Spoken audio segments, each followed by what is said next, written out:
ప్రతిసారి చెట్టెక్కే బేతాళుడిలాగా ప్రత్యేక హోదా. గత 10 సంవత్సరాలుగా గొంతు చించుకొని అరిచిన ప్రత్యేక హోదా అని బీజేపీ పార్టీ పట్టించుకోవటం లేదు. ఒకప్పుడు ఇదే ప్రత్యేక హోదా కోసం చంద్రబాబు గారు బీజేపీ పార్టీని విమర్శించి మట్టి తీసుకొచ్చారు, నోట్లో మట్టి కొట్టిపోయారు అని వ్యతిరేకించాడు. మరి అదే ప్రత్యేక హోదా గురించి మాట్లాడుతున్నాం చంద్రబాబు గారు. ప్రత్యేక హోదా గురించి ఏం చేయబోతున్నారో క్లారిటీ ఇవ్వండి. ప్రత్యేక హోదా లేకపోతే ఆంధ్ర రాష్ట్రానికి ఊపిరే లేనట్టు. ప్రత్యేక హోదా వస్తేనే మన బిడ్డల భవిష్యత్తు బాగుపడుతుంది. గత 10 సంవత్సరాలుగా చూసాము, మనకు ప్రత్యేక హోదా లేదు. ఈ ప్రత్యేక హోదా లేకపోవడం వల్ల కనీసం పట్టుమని కొత్త 10 పరిశ్రమలు కూడా రాలేదు ఆంధ్ర రాష్ట్రానికి. మరి ఇలాగే పోతే ఆంధ్ర రాష్ట్ర బిడ్డల భవిష్యత్తు ఏమైతుందో అందరూ ఆలోచించాల్సిన అవసరం ఉంది. ప్రత్యేక హోదా వస్తేనే మనకు రాయితీలు వస్తాయి, ట్యాక్స్ బెనిఫిట్స్ వస్తాయి, సబ్సిడీస్ వస్తాయి. ప్రత్యేక హోదా ఇచ్చిన రాష్ట్రాలలో వేల కొద్ది పరిశ్రమలు వచ్చాయి. మరి ఇవన్నీ రావాలి, జరగాలి అంటే ప్రత్యేక హోదా మనకు అవసరం. అలాంటి ప్రత్యేక హోదా కోసం ఏం చేస్తున్నారో,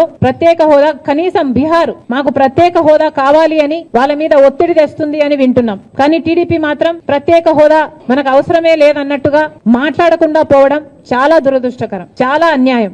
దయచేసి ప్రత్యేక హోదా కోసం కొట్లాడాల్సిన అవసరం ఉంది. మన ఎంపీలను వాడుకొని ఈ రోజు బీజేపీ పార్టీ అధికారంలో ఉంది కాబట్టి మన రాష్ట్రానికి ప్రత్యేక హోదా తెచ్చే బాధ్యత చంద్రబాబు గారి మీద ఉంది. ఏ మోడీ గారైతే తిరుపతికి వచ్చి 5 సంవత్సరాలు కాదు 10 సంవత్సరాల ప్రత్యేక హోదా ఇస్తాను అని మాట ఇచ్చారో ఆ మాటను ఇప్పటికైనా నిలబెట్టుకోవాల్సిన అవసరం ఉంది అని కాంగ్రెస్ పార్టీ డిమాండ్ చేస్తుంది. ప్రత్యేక హోదా కోసం కాంగ్రెస్ పార్టీ డిమాండ్ చేస్తూనే ఉంటుంది.